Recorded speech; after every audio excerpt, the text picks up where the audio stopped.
मित्रों, आपने भी देखा या फिर महसूस किया होगा कि आपके आसपास धर्म, कर्म और पूजा पाठ में लीन रहने वाले लोगों की जिंदगी खुशहाल नहीं होती जितने की दुष्ट और अधर्मी लोगों की होती है।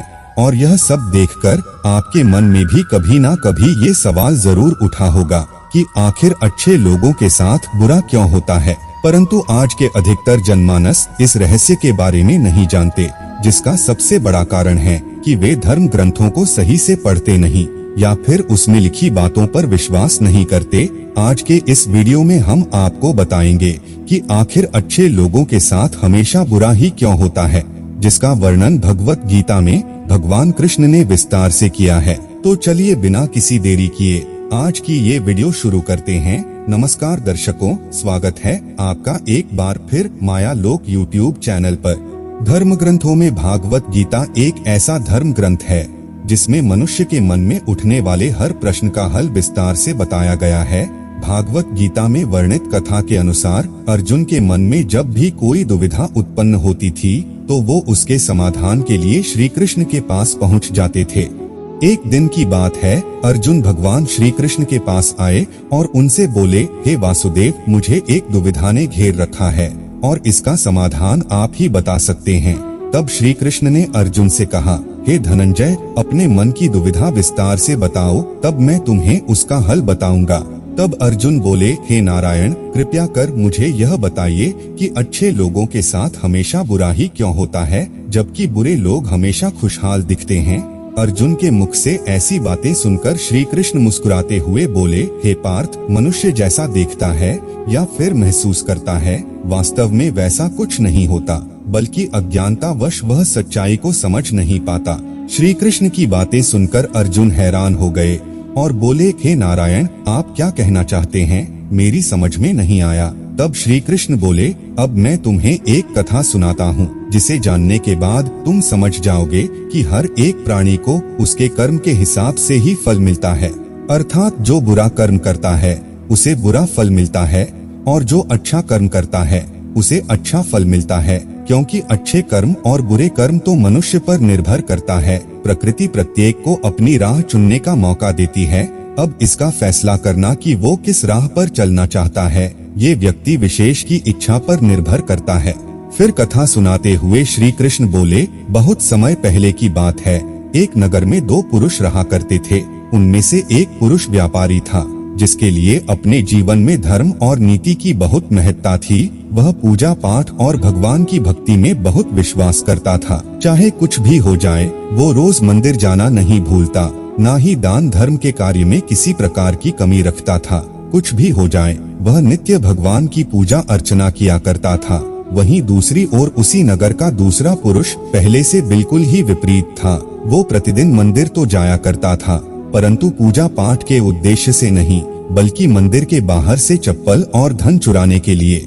उसे दान धर्म न्याय नीति किसी से कुछ लेना देना नहीं था। इतना ही कि वह मंदिर जाकर वहाँ चोरी किया करता था। इसी तरह समय बीतता गया और एक दिन उस नगर में जोर की बारिश हो रही थी, जिसकी वजह से उस दिन नगर के मंदिर में पंडित के अलावा कोई नहीं था। यह बात जब दूसरे पुरुष को पता चली तो उसके मन में ख्याल आया, अभी सही मौका है मंदिर के धन को चुराने का, और वो बारिश में ही मंदिर पहुंच गया। मंदिर पहुंचकर उस व्यक्ति ने पंडित से नजर बचाते हुए मंदिर में मौजूद सारे धन और जेवरात चुरा लिए और बड़ी प्रसन्नता से वहां से निकल गया। उसी समय धर्म कर्म में विश्वास करने वाला व्यापारी भी मंदिर पहुंचा और भगवान के दर्शन किए, परंतु दुर्भाग्य से मंदिर का पुजारी उस भले व्यापारी को ही चोर समझ बैठा और शोर मचाने लगा। शोर सुनकर मंदिर में लोगों की भीड़ जमा हो गई और सभी लोग उस भले व्यापारी को ही चोर समझ बैठे और उसे अपमानित करने लगे। यह देखकर वो भला व्यक्ति हैरान हो गया और उसे समझ नहीं आ रहा था कि उसके साथ क्या हो रहा है। फिर वह किसी तरह लोगों से बचता हुआ उस मंदिर से निकल गया, लेकिन दुर्भाग्य ने उसका साथ वहाँ भी नहीं छोड़ा। मंदिर से बाहर निकलते ही वह एक गाड़ी से टकरा गया और घायल हो गया। फिर वह व्यापारी लंगड़ाते हुए घर को जाने लगा। तभी रास्ते में उसकी मुलाकात उस दुष्ट व्यक्ति से हुई जिसने मंदिर का धन चोरी किया था। वह झूमता हुआ जोर जोर से बोलते हुए जा रहा था कि आज तो मेरी किस्मत ही चमक गई, एक साथ वो भी इतना सारा धन मिल गया।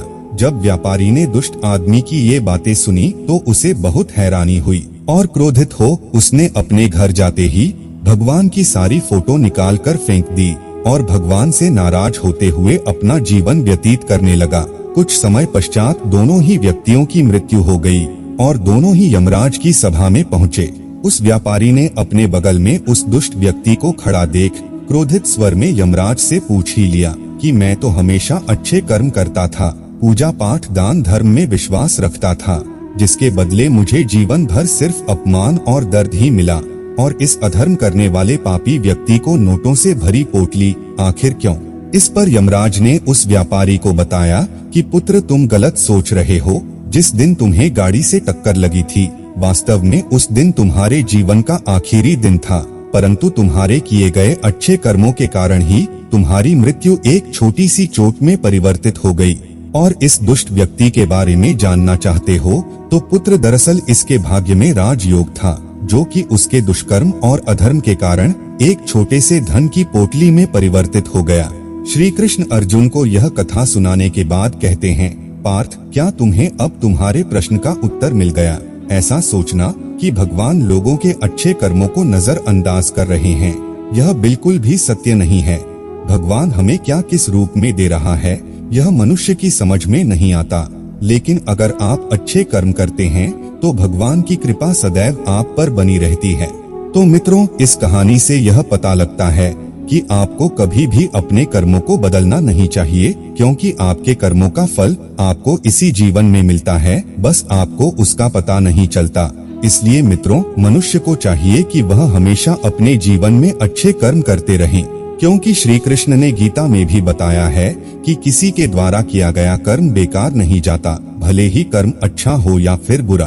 तो मित्रों, आशा करता हूँ कि आप भी आज से इस कथा का अनुसरण करेंगे। फिलहाल आज की ये कथा यहीं समाप्त होती है। अगर आपको हमारी ये कथा पसंद आई हो तो उसे ज्यादा से ज्यादा शेयर करें। साथ ही अगर आप हमारे चैनल पर पहली बार वीडियो देख रहे हैं तो ऐसे ही पौराणिक और आध्यात्मिक कथाओं के लिए इसे अभी सब्सक्राइब कर ले। और हमारी आज की यह वीडियो कैसी लगी हमें कमेंट करके जरूर बताएं। अब इजाजत दें। आपका बहुत बहुत धन्यवाद।